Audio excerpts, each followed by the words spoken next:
Ya, maka saya katakan tadi, kalau sudah nggak kenal Allah di dunia, di akhirat nggak bakal kenal. Nggak ketemu Allah di dunia, di akhirat nggak bakal ketemu. Ya, karena Allah itu sifatnya baqa. Bapak Ibu yang saya hormati, lalu apa kata Sultan Aulia?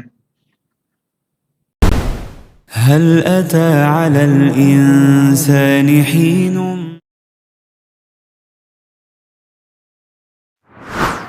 Doa salat duha itu kan ya dahsyat sekali. Zilhu. Kalau dari bumi keluarin, kalau dia dari jauh dekatkan, kalau sudah dekat mudahkan, kalau dia dikit banyakkan, ya Allah maksa Tuhan. Ini doa apa namanya, orang salat duha. Tapi ya nggak apa-apa, namanya minta ya. Nah, cuman kalau kita sudah mulai memperhalus, meningkatkan kualitas, ya, sholat duha itu sunat, perlu kita lakukan. Cuman nuansanya bukan lagi nuansa untuk minta rezeki, bukan. Lebih kepada nuansa ibadah. Ya, banyak istighfar aja. Sholat duha dilakukan, cuman banyak istighfar. Mohon ampun sama Allah. Kenapa? Karena begitu banyak rahmat yang Allah kasihkan sama kita, belum kita syukuri. Nah, ini kan kita ini kan begitu Pak, yang sudah ada belum disyukuri, udah minta yang baru. Gitu. Nah, makanya banyak kita istighfar ya. Nah, tapi itu boleh saja. Yang ketiga, ada orang yang zikir ingat hati kepada Allah. Nah, ini sudah mulai berisi. Zahirnya dia zikir, batinnya ingat Allah. Nah, ingat Allah ini, ada orang yang ingat kepada Allah, ada orang yang sudah ingat dengan Allah. Nah, kalau ingat kepada Allah itu masih agak jauh. Ya. Nah, ada diri kita, maka kita berusaha untuk ingat kepada Allah. Ada orang yang disebut ingat dengan Allah. Kalau ingat dengan Allah, merasakan dirinya nggak mampu mengingat kecuali dengan Allah. Nah, jadi sebenarnya yang mengingat itu bukan kita, ya Allah sendiri yang ingat dirinya. Maka disebutlah az-zakir wal mazkur. Az-zakir wal mazkur. Yang mengingat sebenarnya dia yang diingat itulah. Kalau kita nggak mampu mengingat. Nah, ini kalau sudah masuk ke agak halus. Ya. Kalau yang pertama ingat kepada Allah. Nah, kita masih merasa punya kemampuan untuk mengingat Allah. Nah, tapi kalau sudah ingat dengan Allah, memang kita nggak bisa ingat. Kalau nggak dengan Allah, nah, lebih halus lagi itu az-zakir wal mazkur, yang mengingat justru yang diingat itu. Nah, makanya ada istilah kalau kamu masih mengingat Allah, tanda belum ingat. Nah, kalau masih mengingat Allah, tanda belum ingat. Nah, kalau sudah ingat kan nggak mengingat lagi. Nah, kalau masih mengingat-ingat, itu tanda belum ingat. Nah, jadi itu Bapak Ibu. Jadi ada orang yang apa namanya zikir, ingat hati kepada Allah. Ya. Yang keempat, ada orang yang zikir hadir hati. Nah, hadir hati kepada Allah. Nah, kalau sudah hadir hati, itu yang disebut dengan mengingat dengan Allah tadi. Ya. Kita tidak mampu untuk mengingat. Pakai apa kita mengingatnya? Ya. Segala fasilitas yang ada pada kita punya dia semua. Kita hidup pakai hayatnya Allah. Kita melihat pakai basarnya Allah. Kita mendengar pakai samaknya Allah. Ada kemauan itu pakai iradatnya Allah. Ada kemampuan pakai kodratnya Allah. Yang punya kita yang mana? Nggak ada. Nah, jadi kita merasakan ketiadaan diri kita. Ya, makanya disebut dengan Orang yang zikir hadir hati kepada Allah. Jadi tidak lagi merasakan adanya diri kita, yang ada hanya Allah. Dan memang kita tidak bisa untuk merasakan adanya Allah kalau kita masih merasa diri kita ada.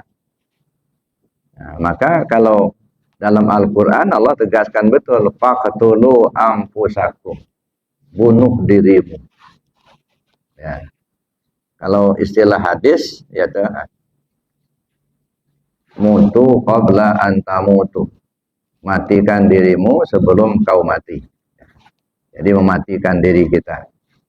Jadi Bapak Ibu yang saya hormati, itu orang berzikir. Ada tingkatan-tingkatan. Nah, kalau bisa ya kita masuk ke tingkatan yang keempat. Orang yang zikir, hadir hati kepada Allah. Jadi bukan hanya sekedar ingat hati kepada Allah, tapi bagaimana kita merasakan hadir hati kepada Allah. Kemudian di dalam ayat yang kedua tadi, maka nabi hadi a'ma wa huwa fil akhirati a'ma wa adalla sabila. Siapa orang yang buta di dunia ini, maka di akhirat pun dia buta dan akan menempuh jalan sesat. Ya, logikanya begini. Kalau kita tinggal di kampung, ya, di kampung itu kita belum bisa baca, nggak bisa baca sama sekali. Lalu kita pergi ke kota, sama aja nggak bisa baca juga, walaupun sudah sampai di kota. Ada, karena memang di kampung kita nggak bisa baca. Begitu kita pergi ke kota, atau ke Tanjung Karang, atau ke Banda Lampung, ya tetap saja nggak bisa baca. Pergi kita ke Jakarta, ya sama aja. Memang awalnya memang nggak bisa. Jadi kalau kita buta tentang Allah di dunia ini, maka di akhirat tetap buta, Pak. Ya. Jadi kalau kita nggak mengenal Allah sekarang di dunia, di akhirat nggak bakal kenal. Nggak ketemu Allah sekarang, di akhirat nggak bakal ketemu. Kenapa? Karena Allah itu sifatnya baqa, kekal. Nah, kalau kekal itu kan nggak berubah-ubah. Bagaimana keadaan Allah sekarang? Nah, begitu juga sampai akhirat. Nah, makanya kata Allah dalam Al-Quran ini, maka nabi hadi amma wa huwa fil akhirati amma wa adalla sabila. Siapa orang yang buta tentang Allah di dunia ini, maka di akhirat pun dia buta. Tidak kenal Allah di dunia, di akhirat pun tak kenal Allah. Tak ketemu Allah di dunia, di akhirat nggak bakal ketemu Allah.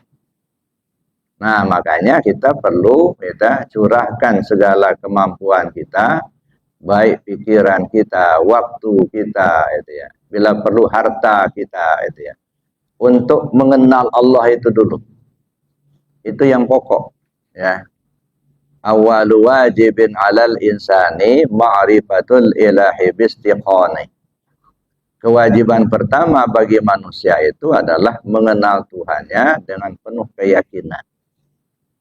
Dan itu misi utama kita hadir di dunia ini kan untuk mengenal Allah. Wa ma khalaqtul jinna wal insa illa liya'buduni. Ai liya'rifuni. Tidaklah kujadikan jin dan manusia melainkan supaya mereka mengenal aku. Jadi ya'buduni itu artinya ya'rifuni. Ya. Kalau dalam hadis kursi itu disebutkan oleh Allah, untuk kandan makhfiyah fa uhibbu an u'rafa fa khalaqtul asya liya'rifuni. Saya ini kata Allah perbendaharaan yang tersembunyi. Saya suka untuk dikenali. Maka kujadikanlah makhluk ini supaya mereka mengenal aku. Nah, maka misi utama kita hadir di dunia ini itu kenal Allah itu. Jadi walaupun kita rajin ibadah secara syariat, tapi kalau nggak kenal Allah, itu misi utamanya belum jalan. Ya. Nah, setelah kita mengenal Allah, maka disitulah baru kita jalankan ibadah. Ya, maka disebutlah dalam istilah tasawuf, la yasihul ibadah illa bima'rifatil ma'bud. Tidak sah ibadah kecuali mengenal siapa yang dia sembah. Nah, ini yang Bapak Ibu yang saya hormati. Nah, apa yang dimaksud dengan buta ini? Apa yang disebut dengan adalla sabila? tersesat, ya, menempuh jalan sesat. Nah, menempuh jalan sesat ini kalau bahasa sederhananya seharusnya kita ke kanan, kita ke kiri. Itu namanya tersesat. Seharusnya kita ke kanan, nah, kita belok ke kiri, itu tersesat. Itu gampang kita paham. Tapi kalau kita hubungkan, ya, ketika Rasulullah SAW Isra Mi'raj, beliau diperlihatkan di alam sana itu ada separuh manusia, separuh binatang. Kalau bahasa Lampungnya tenuk. Ya, separuh orang, separuh binatang. Apa maksudnya ini? Nah, khawatirnya begini Bapak Ibu. Ya, kita ini kan dari Allah pulang ke Allah. Inna lillahi wa inna ilaihi raji'un. Artinya dari mana asalnya, ke situ kita pulang. Kalau asalnya dari Allah, mesti pulang ke Allah. Ya, maka disebut inna lillahi wa inna ilaihi raji'un. Jadi kembali ke Allah, itu ya. Jangan dipahami kembali ke Allah itu seperti kita kembali ke kampung, lalu ketemu ayah bunda, salaman, cium tangan, ya. Tidak seperti itu. Kembali ke Allah itu kembali ke asal. Asalnya dari Allah, pulangnya ke Allah. Nah, kalau kita coba untuk mengkaji secara singkat, diri kita ini ada jasmani, ada ruhani. Keasalan tubuh yang kasar itu air, api, angin, tanah. Ya, atau dari tanah. Tanah itu asalnya dari air. Air itu dari angin. Angin itu dari api. Api itu dari Nur Muhammad. Oh, jadi kalau begitu asalnya dari mana? Dari Nur Muhammad. Ya. Lalu rohani kita asalnya dari mana? Atau tubuh yang halus. Keasalan tubuh yang halus, wujud ilmu nur syuhud. Wujud ilmu nur syuhud. Jadi nur juga. Dari Nur Muhammad juga. Nur Muhammad itu asalnya dari mana? Nur zat Allah. Maka zahir batinku terbit daripada Nur Muhammad. Nur Muhammad terbit daripada Nur zat Allah. Nah, ke sana kembalinya. Jadi diri kita ini sesungguhnya kembali kepada Nur zat Allah. Ya. Bapak Ibu yang saya hormati, kembali ke asal. Itu yang pertama kita paham. Jadi dari mana asal kita, ke situlah kita pulang. Lalu kemudian kita turunlah kita ke bumi atas kehendak Allah. Tsumma radadnahu asfala safilin. Ya. Kami turunkan kamu ke tingkat yang lebih rendah. Dari alam arwah kita, ya, turunlah kita dari alam lahut, maksud saya, turunlah kita ke alam jabarut. Di alam lahut, ruh kita masih bernama Ruhul Kudus. Nah, dibungkus dengan pakaian Kudusiyah, lapis pertama. Turun ke alam yang kedua, disebut alam jabarut. Ruh kita ganti nama, disebut Ruh Sultani. Maka dibalut dengan pakaian lapis kedua, yang disebut pakaian Sultaniyah. Turun lagi ke alam yang ketiga, yang disebut alam malakut. Di alam malakut, ruh kita ganti nama lagi, namanya ruh ruhani. Dibalut dengan pakaian lapis ketiga, namanya ruhaniyah. Turun lagi kita ke alam nasut, alam bumi sekarang ini alam nasut namanya. Atau disebut alam mulki, atau disebut alam dunia. Ya. Nah, di alam nasut, ruh kita ganti nama, disebut ruh jismani. Lalu dibalutlah dengan pakaian lapis keempat yang disebut jasmani. Nah, ini pakaian. Nah, pakaian yang kita terima, ini yang kita bawa ini bagus benar. Ya. Bahkan Allah jelaskan penciptaan yang terbaik ya. Watini wa zaitun wa turi sinin wa hadzal baladil amin. Ya, kata Allah, ya.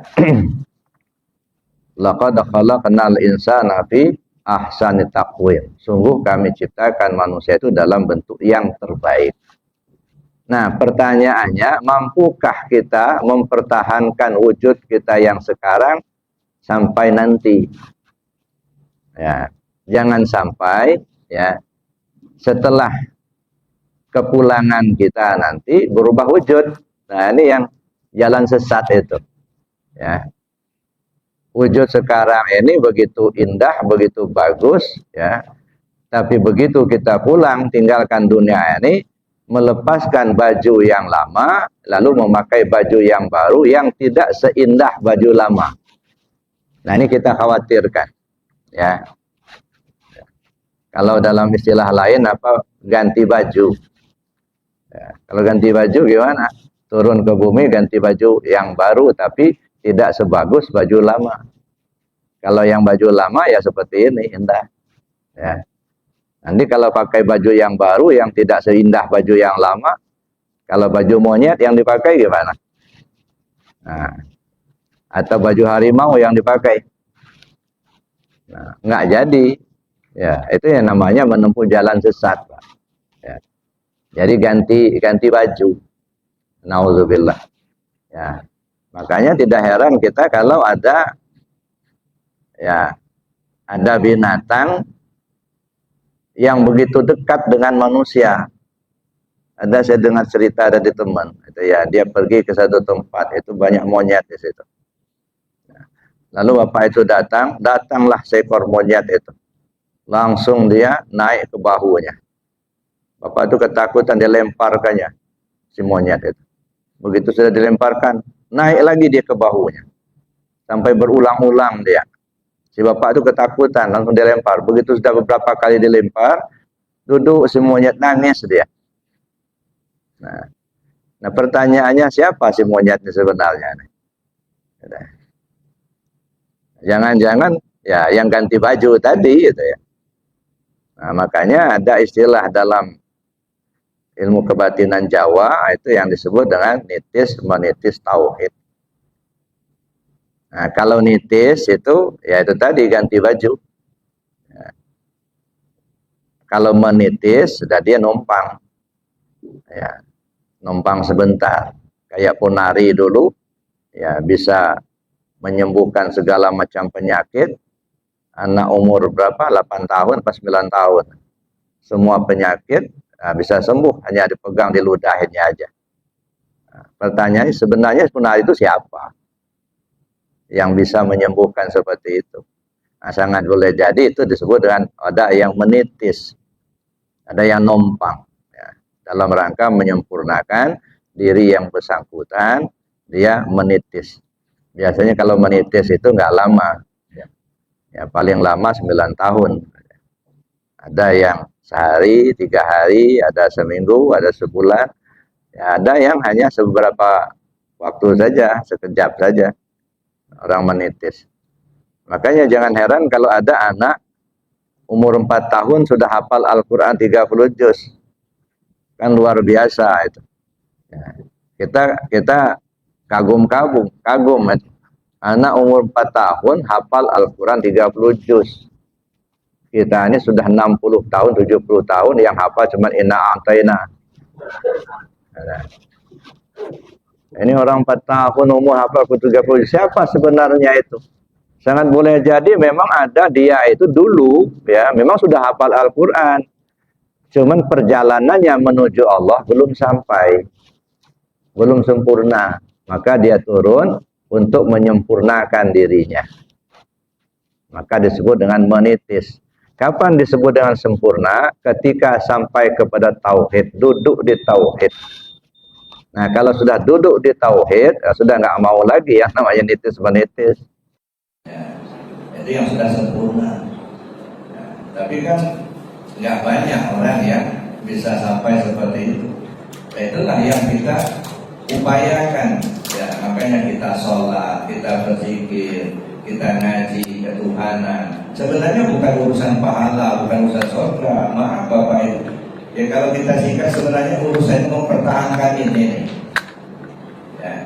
Akankah kita setelah kita mati masih seperti ini? Apa jadi monyet? Ya. Nauzubillah min dzalik. Jadi itu makanya ada dalam istilah agama lain itu disebut reinkarnasi. Kita sebut itu bukan ajaran Islam. Cuma kalau kita pahami istilahnya saja reinkarnasi. kembali jadi manusia. Mereka kembali tingkat jadi nasi manusia, reinkarnasi kembali jadi manusia. Kalau kembali jadi manusia berarti ya pada saat itu dia belum jadi manusia gitu. Dulunya manusia, lalu kemudian berubah, akhirnya dia ingin jadi manusia.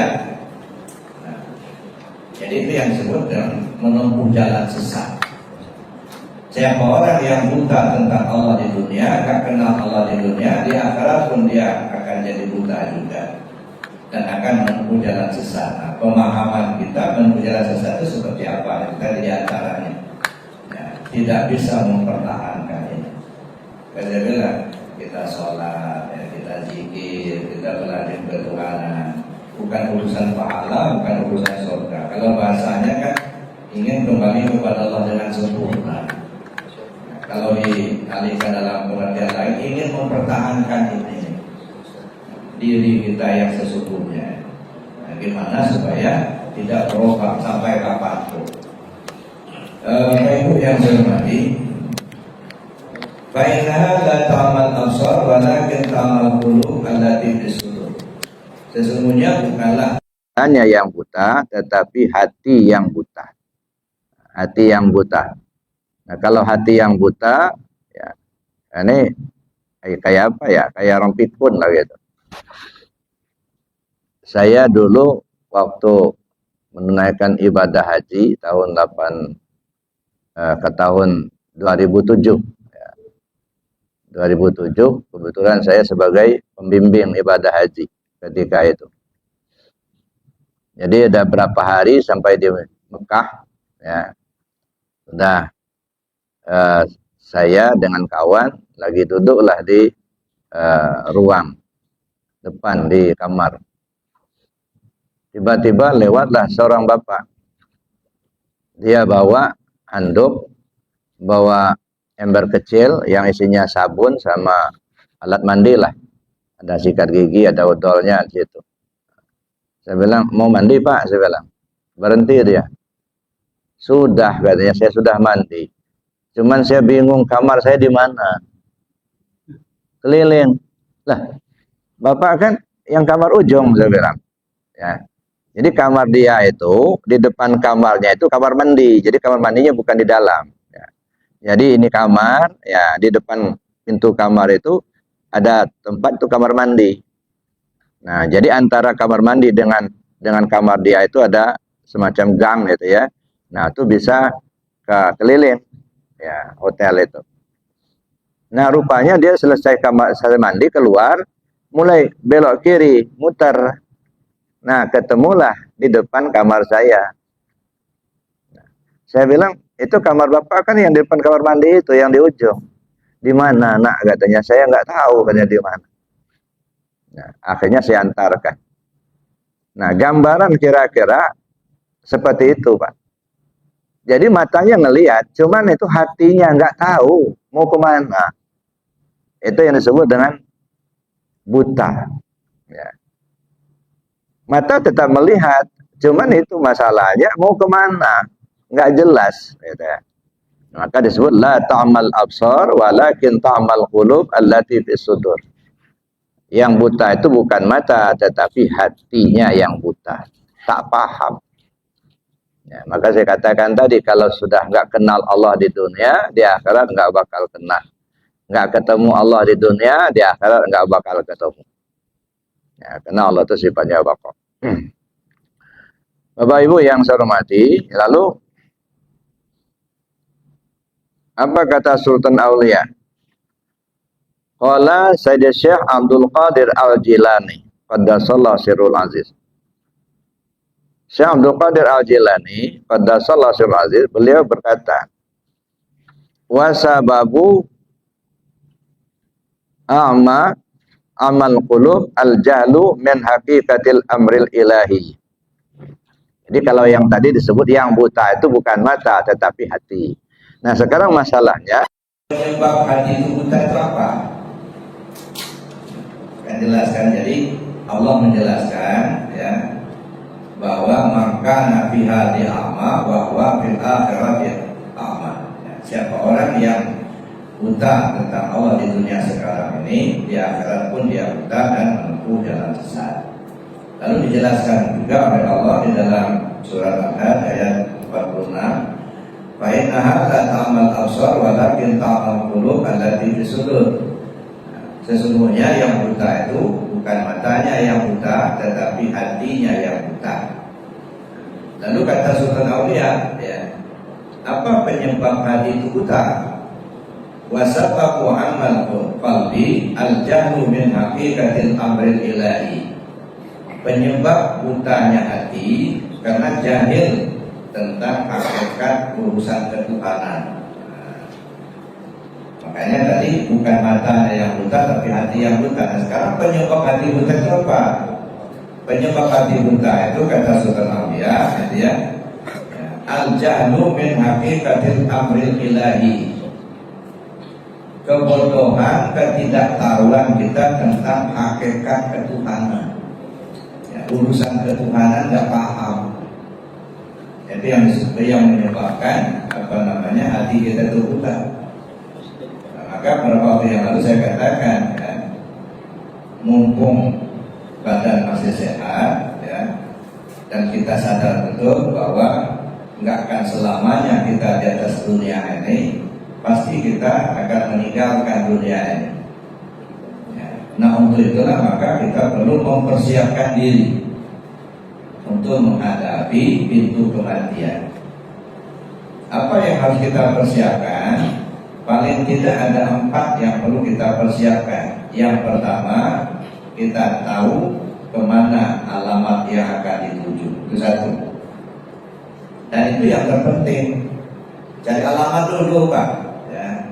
Jangan sampai nanti berangkat tapi gak jelas alamatnya. Nah, bisa kesasar. Misalnya begini, kita mau ke Jakarta, ya. Di mana sebenarnya Jakarta itu nggak tahu kita. Pokoknya kata orang kalau ke Jakarta itu naik bis, itu aja yang kita tahu. Tapi di Jakarta yang mana, arahnya kemana nggak paham. Cuma dapat informasi kalau mau ke Jakarta itu naik bis.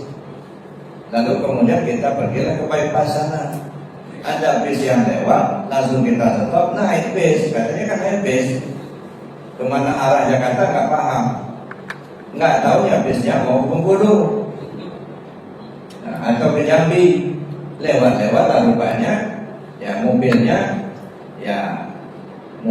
PTP. Ya. Begitu sampai di sana, rupanya di kebun-kebun karet.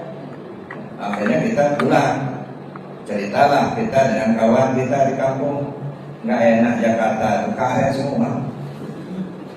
Emangnya Bapak kemana? Ke Jakarta. Jakartanya di mana? Arahnya ke sana. Asli punya sendiri. Nggak ke Jambi rupanya. Masih mengkung karet itu. Nah, ini yang kesasar. Ya. Perasaan kita sudah benar, nggak tahunya lain alamatnya. Makanya saya bilang, pertama pelajari dulu kemana kita pergi sesudah mati. Nah, kita diajarkan oleh guru kita, ya, ilahi anta maksudi. Ya Allah, kau yang kutuju. Nah, ini alamatnya. Maka saya katakan, ilahi anta maksudi wa ridhaka matlubi a'tini mahabbataka wa ma'rifata. Itu bukan lagu wajib, Pak. Ya. Itu ikrar kita karena kita menuju ke sana. Ilahi anta maksudi, ya Allah kau yang kutuju. Kita tidak menuju-nuju yang bukan kena zikir kita menuju supaya kaya harta, enggak. Ya. Jangan sampai tersimpang. Mau belajar zikir biar hartanya banyak, dagangnya laris, belajar zikir biar jabatan naik. Enggak. Ya. Belajar zikir supaya kita dipuji-puji orang, ya enggak ke situ. Ya enggak penting, ya, enggak penting itu. Yang penting itu kita kembali ke Allah. Ilahi anta maksud. Ya Allah kau yang kutuju. Nah, kalau yang kita tuju itu Allah, ya, apapun yang menghambat dan menghalangi kita untuk sampai kepada Allah tentu kita abaikan. Karena namanya orang menuju sesuatu, menempuh suatu perjalanan, gitu ya. Kadang-kadang kita diperlihatkan dengan berbagai macam pemandangan. Kayak kita dari rumah ke masjid ini kan ada pemandangan yang kita alami mungkin jalannya bagus, itu pemandangan yang bagus. Tapi mungkin juga pemandangan yang jelek, jalannya becek, berlubang-lubang. Mungkin kita mendengar ada suara yang merdu, gitu ya. Umpamanya ada orang orkes di pinggir jalan, suaranya merdu, tenang mendengarnya. Ya. Mungkin kita melihat ada taman-taman yang kembangnya lagi mekar, indahnya. Tapi boleh jadi kita melihat sesuatu yang tidak enak dipandang mata, jalannya becek, mungkin melihat ada orang tabrakan, ya, mungkin ban mobilnya pecah, gitu kan? Itu semuanya pemandangan di perjalanan. Jangan terhambat dengan pemandangan. Kalau orang terhambat dengan pemandangan, dia nggak bakal sampai ke tujuan.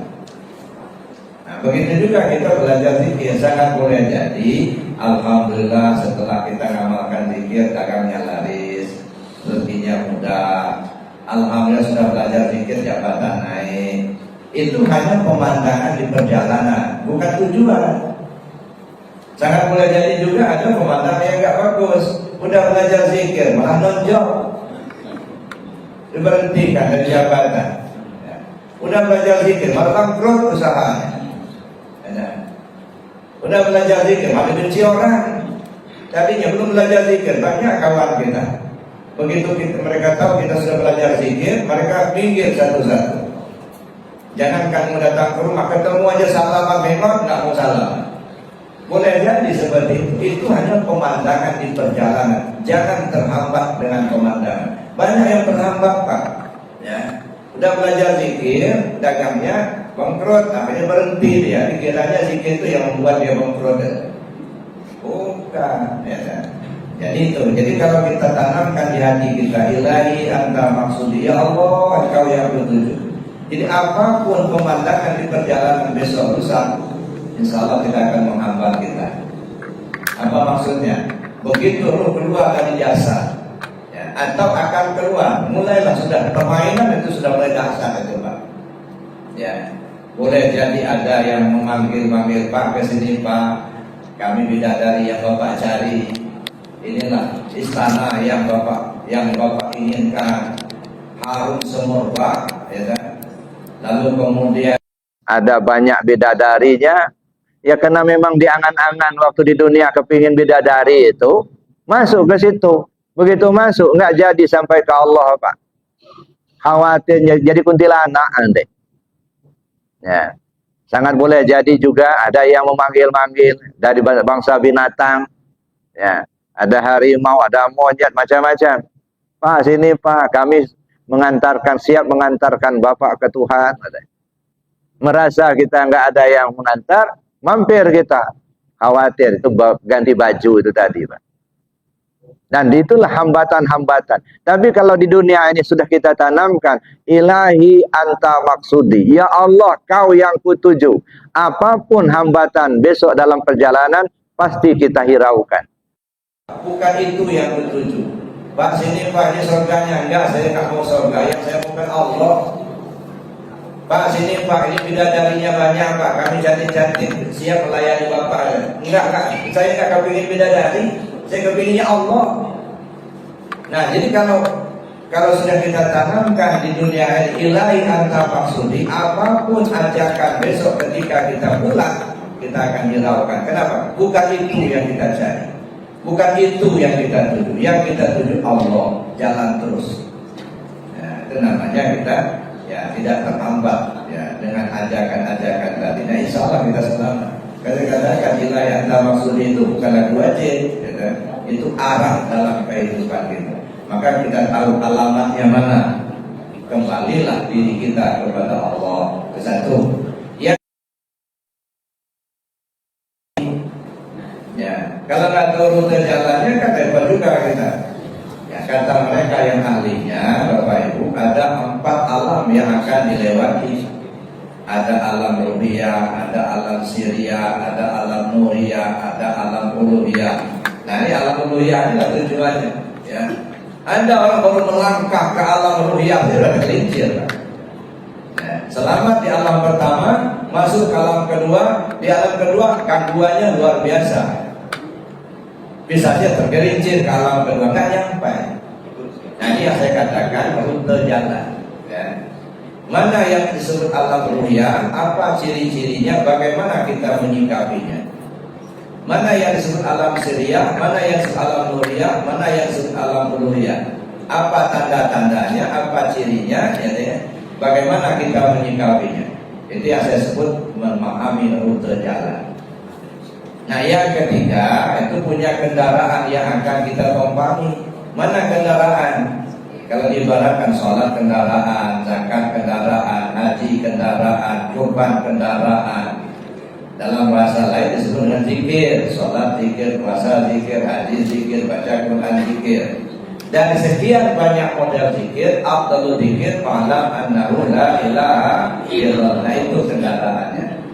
Ya, makanya man qala la ilaha illallah akhiru kalami dakhala jannah.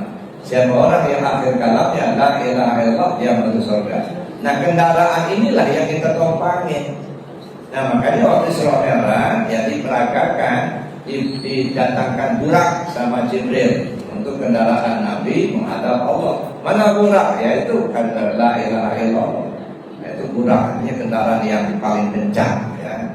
Afdalu ma qultu ana wan nabiyyuna min qauli la ilaha illallah. Kalimat teragung yang kusampaikan dan disampaikan Rasul sebelum aku itu adalah la ilaha illallah. Itu artinya kendaraan yang paling kencang.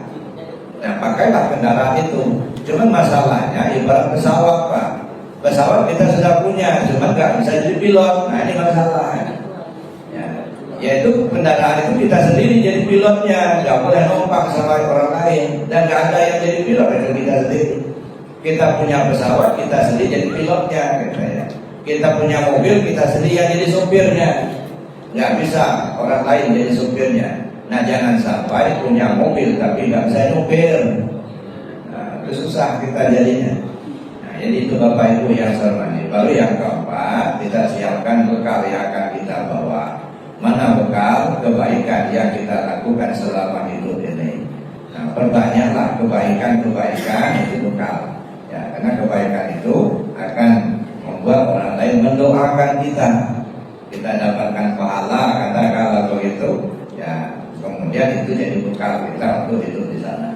Bapak Ibu yang saya hormati itu. Jadi bagaimana kok bisa itu buta? Wasabul amal qalbi, sebab buta hati itu kata Sultan Aulia al-jatu min haqiqatil amri billahi.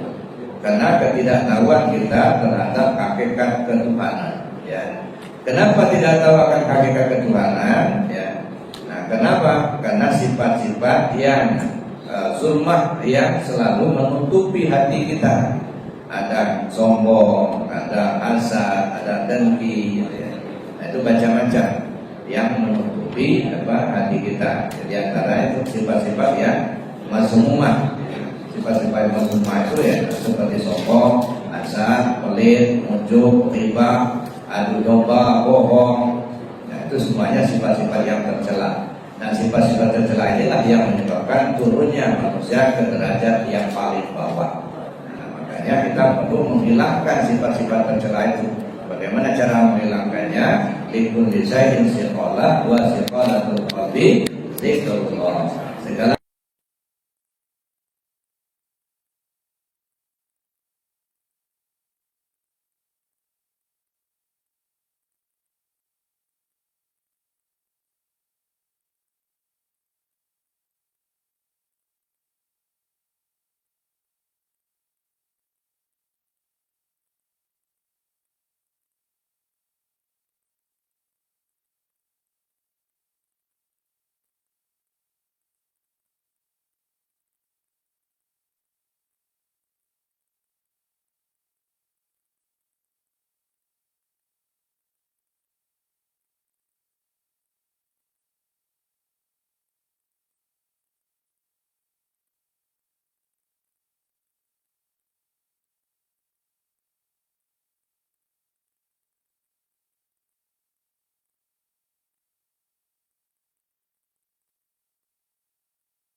tujuh ya sifat kodrat, iradat, ilmu, ayat, sama, wasol, kalam, kan tujuh. Ya. Kodrat kuasa. Nah kuasa yang dipakai selama hidup itu menyandar ke Allah apa kuasa kayak harimau. Harimau kan menjadi disebut dengan apa si raja hutan. Si raja hutan. Walaupun tidak ada pemilu di situ, tetap saja harimau disebut si raja hutan. Rakyatnya siapa? Ya isi hutan itu lah monyet, ular, ya rusa itu rakyatnya si raja hutan. Cuma si raja hutan kalau lapar, rakyatnya yang makan. Ya, dia bersenang di atas penderitaan orang lain. Apakah sifat kuasa kita selama itu mencontoh si raja hutan itu? Nah kalau seperti itu khawatirnya baju harimau yang dipakai, wujudnya berubah jadi harimau, nggak jadi manusia lagi. Nauzubillah. Atau misalnya kayak tikus, ya. Di mana beras disimpan, di situ lubang-lubangnya tempat penyimpanan beras. Ini si koruptor itulah. Ya. Kotak-atik angka supaya dapat duit gitu ya. Makanya sifatnya sifat tikus. Khawatirnya juga seperti itu. Ya, berubah wujud. Nauzubillah. Nah kalau sudah berubah wujud seperti itu, untuk kembali lagi ke wujud semula itu nggak gampang. Bisa ratusan tahun belum bisa tentu balik. Alhamdulillah. Nanti yang disebut dengan reinkarnasi dalam kajian agama lain. Nah, bagaimana supaya kembali lagi kepada manusianya. Nah, maka saya bilang tadi sebenarnya ya kita beribadah, kita berzikir, ngaji ketuhanan, bukan urusan pahala sama surga. Urusannya adalah bagaimana mempertahankan diri kita selaku manusia yang sempurna. Itu yang dimaksudkan di antaranya. Terima kasih. Terus kaitan dengan Al-Quran tadi surat waktu zaman Musa itu di dunia aja sudah berubah menjadi Ibrah. Kenapa? Dari zaman Musa. Zaman Musa. Ya, itu bangsa Yahudi. Nabi zaman Musa kan ceritanya karena pada hari Sabtu kan mereka giliran untuk beribadah. Kalau kita kan hari Jumat. Cuman ketika hari Sabtu itu tangkapan nelayannya lebih banyak, ikannya lebih banyak. Maka mereka justru ke pantai cari ikan, bukannya untuk ibadah. Nah, karena sudah ibadah masjidnya sudah kosong, ya artinya tempat ibadahnya kosong, mereka sudah berkeliaran ke pantai-pantai untuk cari ikan tadi. Maka kunu qiradatan khasi'in, jadilah kamu kera yang hina. Nah itu kan disyarat semua itu Pak. Jadi artinya karena durhakanya kepada Allah dia berubah wujud itu tadi. Begitu juga durhaka Lut bukan hanya pada masa itu. Kalau masa itu karena mereka tinggalkan ibadah, karena mereka cari ikan. Itu kan pada masa itu. Saya mulai dari sekarang juga begitu Pak. Ninggalkan sholat ke masjid karena sibuk dagang, ya, sibuk di kebun. Ya, tinggalkan masjid nggak sholat kenapa? Karena sibuk di urusan usaha. Itu sama aja. Nanti kudu kerodatan khasi'in. Jadilah kamu kera yang hina. Maksudnya apa? Berubah wujud. Belum tentu kera betul ya. Sekarang bisa jadi kera, bisa jadi babi, bisa jadi harimau kan gitu. Tapi intinya berubah dari wujud semula berubah kepada wujud yang lain. Nauzubillah. Ya. Ada lagi bapak-bapak saya? Cukup. Selanjutnya. Apa parameter ataupun ciri-ciri kita bahwa kita sedang mengenal Allah? Ya. Baik. Sebenarnya ciri-cirinya itu kita sendiri bisa merasakan. Ya. Yang pertama, ingatan kita hanya ke Allah saja. Ya. Jadi tidak lagi kita terposisi dengan yang lain. Bukan berarti kita nggak mau duit, nggak mau harta, bukan. Cuman harta tidak lengket ke hati. Kenapa? Karena hati sudah didominasi oleh ingatnya ke Allah. Itu satu jadinya. Yang kedua, dia santun kepada siapapun, tak ada kebencian kepada siapapun. Ya. Karena Allah itu tidak pernah benci kepada hambanya. Ya. Dia menaruh sayang kepada siapapun. Dan itu sifat-sifat Allah mulai terpakai gitu, dalam hidupnya. Allah Maha Pengasih, suka nolong orang. Allah Maha Penyayang, sayang kepada semua makhluk. Allah Maha Pengampun, suka memaafkan kesalahan, nggak ada dendam. Itu salah satunya, ya. Nah, tapi intinya hatinya hanya terpaut kepada Allah. Di antara ciri-cirinya itu, dia tidak ada dendam, tidak ada lagi ya terobsesi kepada harta. Bukan berarti kita nggak senang duit, bukan. Jadi kadang-kadang kan orang melesetkan, jangan belajar tasawuf. Kalau belajar tasawuf nanti nggak senang naik mobil lagi nanti. Nggak begitu. Ya, yang tidak boleh itu kata Allah, ya, la tulhikum amwalukum wala auladukum an dzikrillah. Jangan sampai hartamu dan anak-anakmu membuat kamu lalai ingatnya ke Allah. Itu yang jadi dia tidak lalai, tidak lengket. Makanya ada ayat itu kan. Ya. Yang pertama, ya ayyuhalladzina amanu la tulhikum amwalukum wala auladukum an dzikrillah. Jangan sampai hartamu membuat kamu lalai kepada Allah. Nah, kalau orang lalai zikirnya kepada Allah, kenapa? Karena lengket. Di hati itu lengket ke harta, lengket ke duit, lengket ke jabatan. Nah, ini yang harus kita buang dulu. Ini menghilangkan sangkutan. Hilangkan sangkutan hati kita ke yang lain. Hati hanya tersangkut ke Allah saja. Nah, kalau orang sudah sampai makomnya ke situ, dia nggak nyangkut ke yang lain, tersangkutnya ke Allah saja. Yang lain itu dianggap ya angin lalu saja. Kehilangan dia tidak begitu sedih. Kehilangan jabatan, kehilangan harta, biasa-biasa aja. Dulunya juga nggak ada. Coba kalau lengket Pak, begitu non jauh syukur dicarinya. Nah, akhirnya apa? Akhirnya saling dukun-dukun, bunuh-bunuh. Nah, makanya kata kawan saya dulu waktu dia mau pelantikan naik jabatan, dicarinya dukun dulu, diperiksa dulu ruangan pejabat yang lama itu. Kata dukun itu masya Allah katanya, ini banyak betul itu katanya isinya di sini. Dibuang dulu kan. Tapi benar-benar Allah Allah kita juga akan lihat. Cerita si dukun itu aja. Nah di bawah kursi ada katanya, di meja ada, dekat pintu ada. Ya, dibuang sama dia. Ada dalam air, nggak kelihatan sama mata. Kata si dukun begitu, benar-benar Allah nggak ada bendanya. Ya kalau sudah begitu nanti tidak lagi kita terpaut ke Allah, sudah terpaut ke yang lain. Nah, kalau sudah terpaut ke Allah enggak, dia enggak sibuk-sibuk begitu-begitu, enggak, udah nyerah aja sama Allah. Ya. Nah, begitu juga kehilangan kita benda, ya, barang kita hilang. Ya. Dulu juga enggak ada.